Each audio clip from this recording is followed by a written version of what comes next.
अऊज़ु बिल्लाहि मिनश शैतानिर रजीम बिस्मिल्लाहिर्रहमानिर रहीम। अल्लाह के नाम से शुरू जो बहुत मेहरबान रहमत वाला। अल्हम्दुलिल्लाहि रब्बिल आलमीन। सब खूबियाँ अल्लाह को जो मालिक सारे जहान वालों का। अल्लाह कौन? हमारा आपका जो भी है सबका मालिक अल्लाह, सबका मालिक अल्लाह। मालिक की शान बहुत ऊंची है, मालिक की शान बहुत ऊंची है। मालिक की शान के बारे में बहुत सारी बातें आगे आ रही हैं, लेकिन यहाँ पे इस सूरा में अभी साथ में दो बातें यहाँ पे कही जा रही हैं। अर्रहमानिर रहीम, अल्लाह ताला बहुत ज़्यादा मेहरबान है। अल्लाह ताला बहुत ज़्यादा मेहरबान है, इतना ज़्यादा मेहरबान है कि उसकी मेहरबानी की हद और इंतहा नहीं। उसकी मेहरबानी की कोई हद नहीं है, कोई लिमिट नहीं है, कोई इंतहा नहीं है। वो बेइंतहा मेहरबान है, बेहद मेहरबान है। ठीक है, तो मालिक की शान बयान की गई कि अल्लाह ताला बहुत ज़्यादा मेहरबान है। जो मानता है उसको भी रोजी मिलती है, जो नहीं मानता उसको भी रोजी मिलती है। अब इसका मतलब ये नहीं है कि हम जो चाहें सो करें। क्या इसका मतलब ये नहीं कि हम जो चाहें सो करें। होता क्या है, अब देखेंगे छोटे छोटे बच्चे बाप का दुलार देख के, माँ का प्यार देख के सर पे चढ़ जाते हैं, शौक हो जाते हैं। होता है या नहीं होता? और जब शौक हो गए तो बदमाशियां शुरू कर देते हैं। तो बंदों का भी लगभग यही हाल है, बंदों का भी लगभग यही हाल है। मालिक की मेहरबानी देख करके शौक हो जाते हैं। और हम सुन्नी मुसलमान जो है ना, शफाअत की बात सुन करके शौक हो गए। ठीक है, हम लोग शौक हो गए हैं। तो याद रखिए, जो कहा गया मेहरबान है, मेहरबान है, यकीनन अल्लाह ताला मेहरबान है। लेकिन साथ में यहाँ पे एक शान और बयान हो रही है, एक शान और बयान। वो शान क्या है? मालिकी यौमिद्दीन, रोजे जजा का मालिक। रोजे जजा का मालिक। अभी रोजे जजा क्या है? रोजे जजा ये क्या है? जजा यानी बदला, जजा यानी बदला। रोज माने दिन, बदले के दिन का मालिक, बदले के दिन का मालिक। इसका मतलब यह निकलता है कि कयामत के दिन का मालिक। तो कयामत में ही बदला मिलना है, कयामत में ही बदला मिलना है। अब कयामत में होगा तो क्या होगा? कयामत में होगा तो क्या होगा? तो कयामत का हाल आगे आ रहा है। ठीक है, वो भी तफसील से, और सारी तफसील इंशाल्लाह जहां जो तफसील आएगी बताई जाएंगी। लेकिन कुछ बातें यहाँ होनी चाहिए। कयामत का मतलब क्या है? कयामत का मतलब क्या है? हम लोग जब मरते हैं तो कब्र में जाते हैं, मरते हैं तो कब्र में जाते हैं। कुछ लोगों को लगता है कि शायद हम खत्म हो गए। सच तो यह खत्म नहीं हुए। क्या जब कब्र में चले गए खत्म हो गए हम लोग? नहीं, खत्म नहीं हुए। ठीक है, अब कब्र के बाद क्या होना है? कब्र के बाद क्या होना है? तो एक दिन ऐसा आएगा कि अल्लाह ताला हुक्म देगा हजरत इसराफील अलैहिस्सलाम को। किसको? हजरत इसराफील अलैहिस्सलाम को। वो सूर लिए खड़े हैं, उनको हुक्म होगा, सूर फूंक देंगे। सूर फूंकेंगे, सब खत्म हो जाएगा, सब खत्म, कुछ नहीं बचेगा। फिर जब अल्लाह ताला चाहेगा तो फिर वो पैदा फरमाएगा किसको? हजरत इसराफील अलैहिस्सलाम को पैदा फरमाएगा। फिर सूर पैदा फरमाएगा, फिर दोबारा फूंका जाएगा, फिर दोबारा फूंका जाएगा। जब दोबारा फूंका जाएगा तो फिर सब पैदा हो जाएंगे, सब पैदा हो जाएंगे और सारे मुर्दे अपनी अपनी कब्रों से निकलेंगे।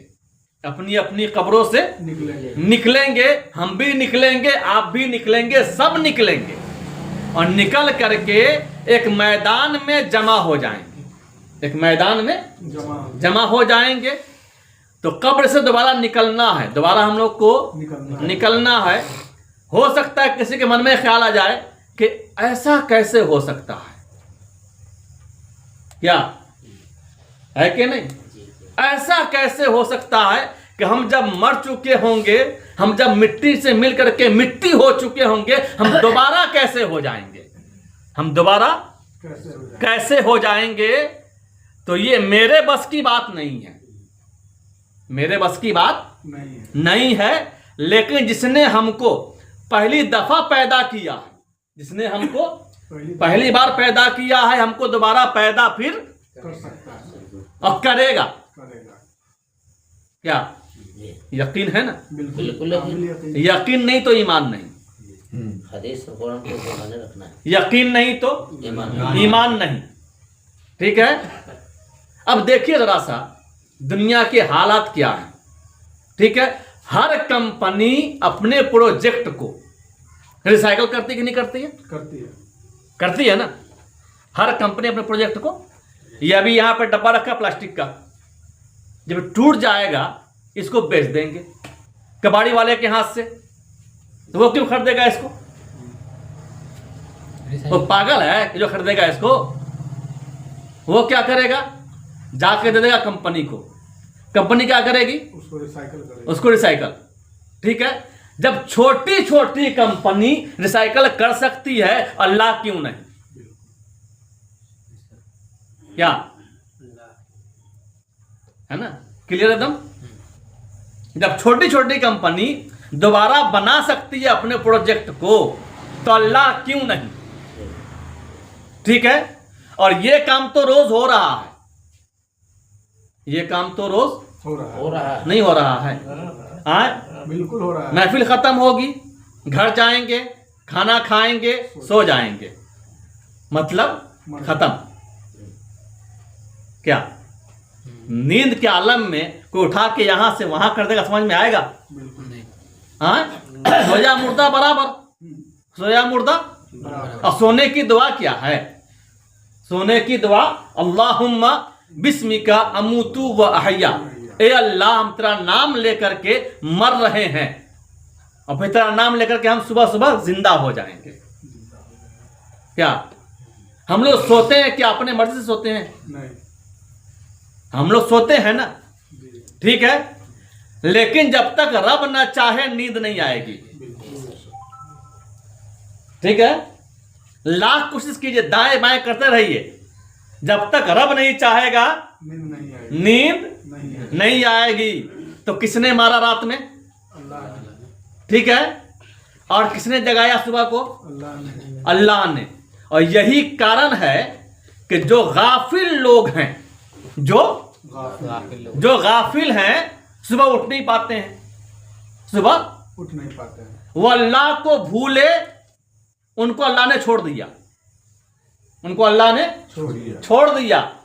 और जो गाफिल नहीं है, जो अल्लाह को याद करने वाले हैं, उनको सुबह सुबह अल्लाह ताला जगा देता है, उनको सुबह सुबह अल्लाह ताला जगा देता है। ठीक है, जितने भी पक्के नमाजी हैं देखिए ना, उनको उठाना नहीं पड़ता है, उठाना नहीं पड़ता है। ठीक है, रात में जब सोएं, टाइम होगा आंख खुल जाएगी, टाइम होगा आँख खुल जाएगी। अब अगर उस टाइम में सुस्ती अगर किए तो गए, तब गए, सुस्ती किए तो गए। आंख खुली उठ के बैठ जाना है, आंख खुली उठ के बैठ जाना है। अगर 5 मिनट और 5 मिनट गए। ठीक है, अच्छा अभी थोड़ा टाइम है ना, अभी थोड़ा, अभी गए, आंख खुले उठ के बैठ जाना है। ठीक है, तो ये सुबह सुबह आंख खुल जाना, ये अलामत है खुश नसीबी की, ये अलामत है खुश नसीबी की। और कामयाब वो लोग होते हैं जो सुबह फजर से पहले जगते हैं, जो सुबह फजर से पहले जगते हैं। तो ये काम डेली हो रहा है, ये काम। और देखिए, हम चाहकर बीमार नहीं हो सकते, हम चाहकर अच्छा क्या? जब रब चाहता है बीमार कर देता है, ये बताने के लिए कि मेरे बंदे तुम जो अच्छा होना हम चाहते हैं तो अच्छा रहते हो, चाहते हैं तो अच्छा रहते हो। ठीक हो, बीमार क्यों करता है? अल्लाह हमको बीमार करता है। क्यों करता है बीमार? हमको बताने के लिए, ये एहसास दिलाने के लिए कि मेरे बंदे सुनो और गौर करो, तुम जो अच्छा हो ना अपनी मर्जी से अच्छा नहीं हो, बल्कि हम अच्छा रखते हैं तो तुम अच्छा हो। बीमार कर दिया उसने। अब उसके बाद क्या होता है? कभी ऐसा होता है बीमार हो गए, कल ओके ठीक हो गए, कोई दवा नहीं, कोई इलाज नहीं, होता है कि नहीं होता? कभी क्या दवा खाए तो ठीक हुए, कभी क्या होता है दवा खा के भी ठीक नहीं होते, दवा खा के भी ठीक नहीं। तो क्या करते हैं? दुआ तावीज दम दुरूद, दुआ तावीज दम दुरूद। लेकिन दुआ तावीज के बाद भी कभी कभी ठीक नहीं होता। क्या होता है कि नहीं होता? इसको नोट कर लीजिए बढ़िया से। तावीज में गारंटी, झाड़ फूक में गारंटी नहीं है। जब तक अल्लाह की मर्जी नहीं होगी शिफा नहीं मिलेगी, चाहे जो कर लीजिए। ठीक है, दवा से शिफा मिले या तावीज से शिफा मिले, जब तक अल्लाह नहीं चाहेगा शिफा नहीं। ठीक है। तो अब गौर करेंगे तो सारी कायनात पे, हमारे ऊपर, आपके ऊपर, हर चीज पे, जर्रे जर्रे पे अल्लाह का कानून चल रहा है, उसकी मर्जी चल रही है, उसकी मशीयत चल रही है। उसके बिना कुछ नहीं, उसके बिना कुछ नहीं। कुछ नहीं। ठीक है। तो कहने का मतलब ये है कि जिसने हमको पहली बार पैदा किया, दोबारा जब चाहेगा पैदा कर देगा, जब चाहेगा पैदा कर देगा। जब वो पैदा फरमाएगा दोबारा, वही कयामत होगी, वही कयामत होगी। फिर इंशाअल्लाह इसके आगे कल जी। टाइम हो चुका है, इसलिए आज की बातें यहीं तक। फिर इंशाअल्लाह कल